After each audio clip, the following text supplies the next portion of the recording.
Hai Moms, kembali lagi di channel Dentopedia. Channel yang membahas keresahan dan kekhawatiran para moms terhadap tumbuh kembang dan penyakit gigi si buah hati. Pada video kali ini, Sobat Dentopedia akan menampilkan informasi mengenai ugly duckling stage. Pernahkah moms berpikir, kenapa sih saat masih gigi susu, gigi anak saya tumbuhnya sangat rapi? Namun, saat digantikan gigi permanen, gigi depan anak saya tumbuhnya renggang-renggang dan terlihat jelek.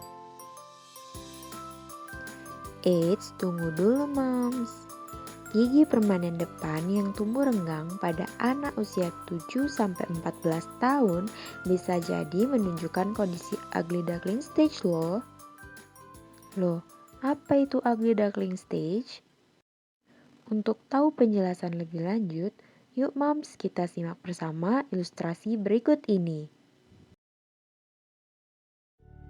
Pada suatu hari, hiduplah seekor itik dengan 4 telurnya.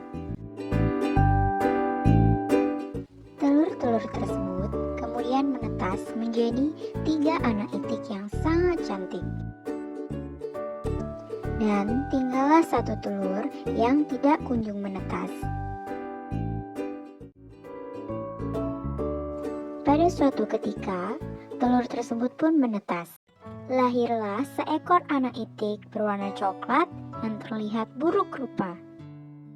Itik buruk rupa tersebut pun merasa sangat sedih karena ia dijauhi oleh saudara maupun teman-temannya. Akhirnya, itik tersebut pergi jauh dari orang tua dan saudara-saudaranya dan tinggal menyendiri.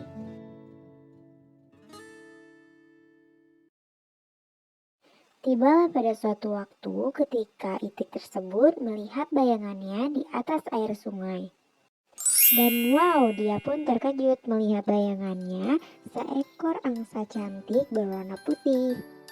Di situ barulah ia mengetahui bahwa dirinya bukanlah merupakan itik, melainkan adalah seekor angsa yang sangat cantik. Lalu, kenapa gigi yang renggang-renggang disebut dengan ugly duckling stage? Istilah ugly duckling stage ini menunjukkan penampilan gigi anak yang tidak estetis selama fase ini.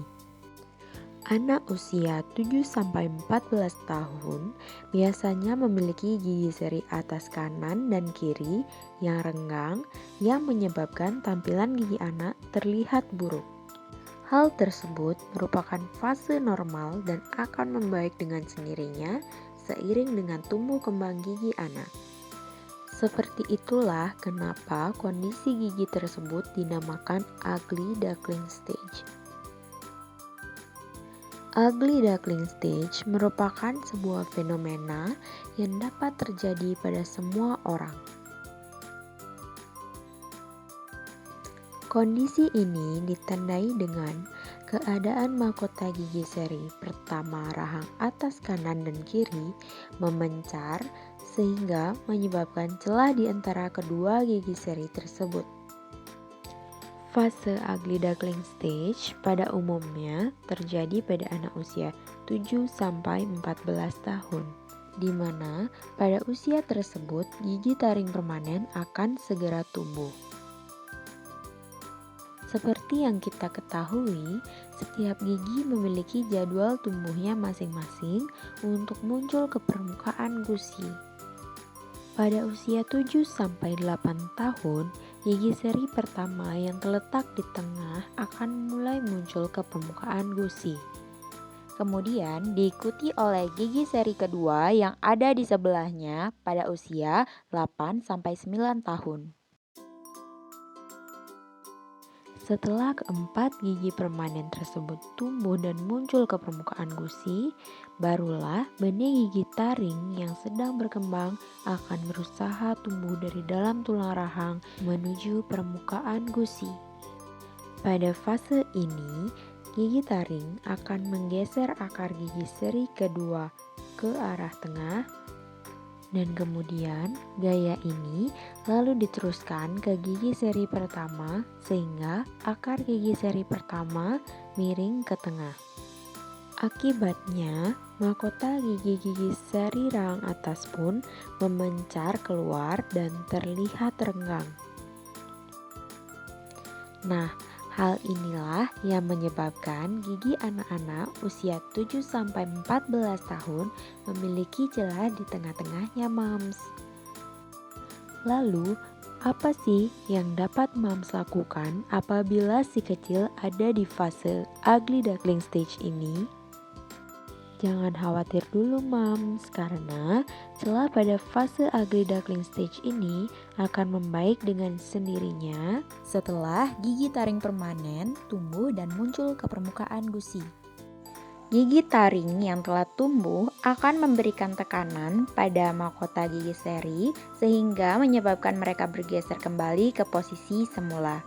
Oleh karena itu, Mams, pada fase ugly duckling stage ini tidak diperlukan perawatan ortodontik ya. Perawatan ortodontik atau kawat gigi justru dikhawatirkan dapat membelokkan gigi taring dari jalur tumbuh normalnya, yang mengakibatkan gigi taring permanen tumbuh tidak sesuai pada posisi normalnya atau justru tidak muncul sama sekali ke permukaan gusi karena gigi taring permanen ini kehilangan jalur tumbuhnya. Meskipun ugly duckling stage ini merupakan fenomena yang normal pada anak, namun Mams juga tetap harus memperhatikan psikologi si kecil loh. Karena tampilan gigi depan yang buruk bisa jadi menyebabkan hilangnya kepercayaan diri anak atau bahkan anak bisa saja menjadi korban bullying. Maka dari itu, Mams harus memberikan penjelasan pada si kecil bahwa kondisi tersebut sifatnya sementara dan gigi akan kembali rapi pada waktunya nanti. Jelaskan pada anak bahwa kondisi yang dialaminya saat ini normal terjadi dan akan dialami oleh semua orang. Jangan lupa untuk tetap mengingatkan si kecil untuk selalu memelihara kesehatan gigi dan mulutnya, karena kesehatan gigi dan mulut yang buruk pada masa gigi bercampur tidak hanya akan berdampak pada gigi susunya saja, melainkan juga pada gigi permanennya. Menyikat gigi sebanyak 2 kali sehari, yaitu pagi setelah sarapan dan malam sebelum tidur. Ajari juga si kecil untuk flossing dan membersihkan lidah mereka juga ya, Mams. Jangan lupa untuk merawat gigi Anda seperti Anda merawat gigi anak Anda. Kunjungi dokter gigi Anda setiap 6 bulan untuk mengetahui masalah gigi lebih awal. Jadi, kapan Mams perlu curiga bahwa renggang di gigi depan permanen si kecil adalah kelainan dan memerlukan perawatan ortodonti atau kawat gigi? Yang pertama yaitu ketika celah antara gigi seri pertama kanan dan kiri rahang atas melebihi 2 mm dan tetap terlihat meskipun gigi taring permanen si kecil sudah tumbuh ke permukaan gusi seluruhnya. Yang kedua, apabila gigi seri kedua si kecil berukuran lebih kecil dari normal atau disebut dengan peck shape. Yang ketiga, apabila celah gigi yang disertai dengan kelainan gusi yang menghalangi penyatuan gigi seri pertama, kanan, dan kiri. Yang keempat yaitu adanya gigi berlebih yang tumbuh di antara gigi seri pertama, kanan, dan kiri. Nah, apabila keempat gejala di atas terjadi pada si kecil, maka perawatan apa sih yang perlu dilakukan? Mams dapat membawa si kecil ke dokter gigi untuk memperoleh penanganan lebih lanjut. Pada umumnya akan dilakukan perawatan ortodonti atau kawat gigi untuk menutup celah yang terjadi pada gigi si kecil. Pilihan kawat gigi yang diberikan oleh dokter gigi pada si kecil dapat berupa kawat gigi cekat atau kawat gigi lepasan. Tergantung pada keparahan dari kasus gigi renggang si kecil ya, Mams. Terima kasih ya Mams sudah menonton video ini sampai akhir, semoga bermanfaat dan nantikan terus ya video-video dari Sobat Dentopedia selanjutnya.